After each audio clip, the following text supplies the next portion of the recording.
We're back with the weapon series, guys, and we are ranking the worst light machine gun in every Call of Duty Zombies game. The same rules apply as last time, only one weapon per game, and the same weapon cannot appear twice. If you're enjoying more videos like these, feel free to hit me up on my Twitch, Twitter, Discord, TikTok, all the rest of it, that'd be great. Now let's get into the video. So just to recap, for anyone who is unfamiliar with LMGs or light machine guns, they are generally the most powerful weapons in zombies, where they have extremely high damage output and ammo at the trade-off of having very slow reload speed generally and being very, sluggish, heavy to move around with. So that's basically the concept of an LMG. So now we will go over what I believe to be the worst in each respective game. Starting things off with World at War as always, and my nomination is the FG42. Now, this may come as a bit of a surprise because it's not commonly thought of when you think of the LMGs. Typically you think of the Browning or the MG42, but no, this weapon does count as an LMG, and to be fair, this weapon isn't all that bad. Like, in terms of what World at War has to offer, it's still one of the better weapons.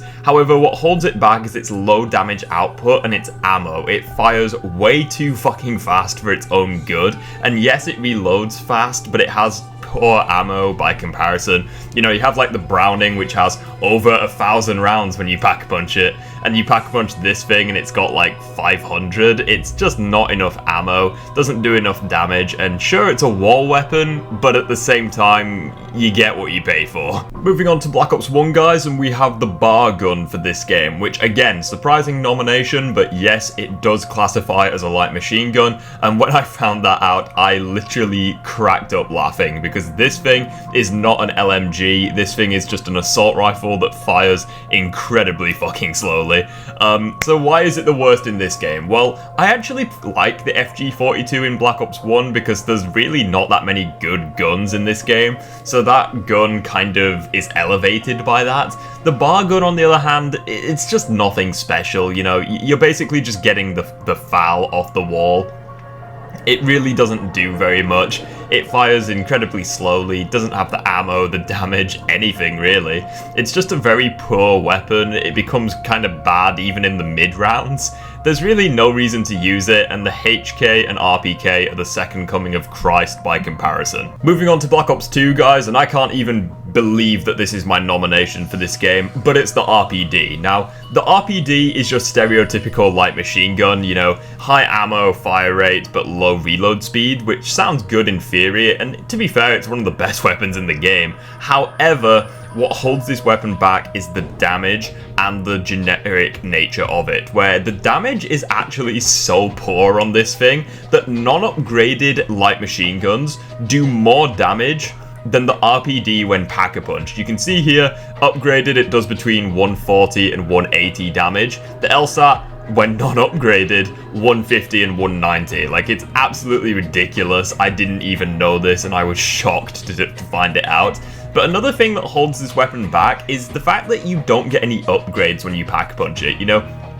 The hammer, it becomes more accurate when you upgrade it. The LSAT and the hammer get attachments, and the MG08, the bullets ricochet between the zombies. However, there's none of that with the RPD, making it a very generic, weak weapon by comparison to the other three, and it would have to be my nomination for the worst in the game, although it's still a pretty good weapon. Moving on to Black Ops 3, there really weren't any bad LMGs in this game, there were just some that were worse than others, and I was tempted to put the RPK or the MG08 on this spot, purely because that you can't customize them in this game, where, you know, even some of the worst weapons in the game become really good once you put attachments on them. However, in good conscience, I couldn't put them on this list as they are powerhouses in their own regard, which left, unfortunately, one candidate, that being the Dredge. Now, the Dredge is on this list not because it's bad, but mainly because it just doesn't excel at anything. You know, you have the Dingo, one of the best weapons in the game. BRM, sure, it's just a lesser Dingo, but it's still really good. The Gorgon is shit for training, but it's one of the best weapons in the game for camping.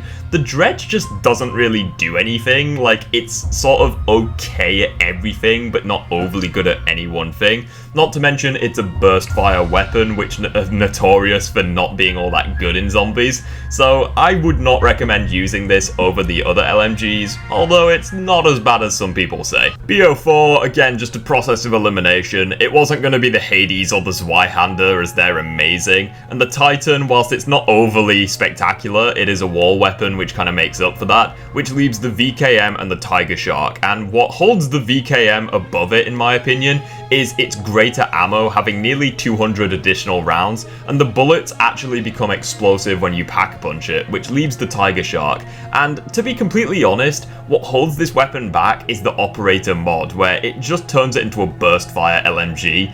That's it, you know, it doesn't do anything else, and sure, you could be like, okay, well, just don't run it without the Operator mod, but what you're left with is basically just the same issues as the FG42, you know, it may reload fast and it's got good fire rate, but its damage output and ammo are just so low by comparison to the other LMGs that it really isn't worth it. Not to mention this was a DLC weapon, which it really does feel like salt in the wound, as you waited longer to get a weapon that just wasn't as good in comparison to the others. Finally, for Cold War, and all of the LMGs were powerhouses in this game, and it really was difficult to choose. However, I would have to go with the M60 purely for how slow it is. You gotta keep in mind that all LMGs in this game were very good at damage output, and sure, the M60 had the best damage output, but when the other weapons are also very powerful, that doesn't really mean that much. Not to mention Ring of Fire exists, and pretty much all LMGs are just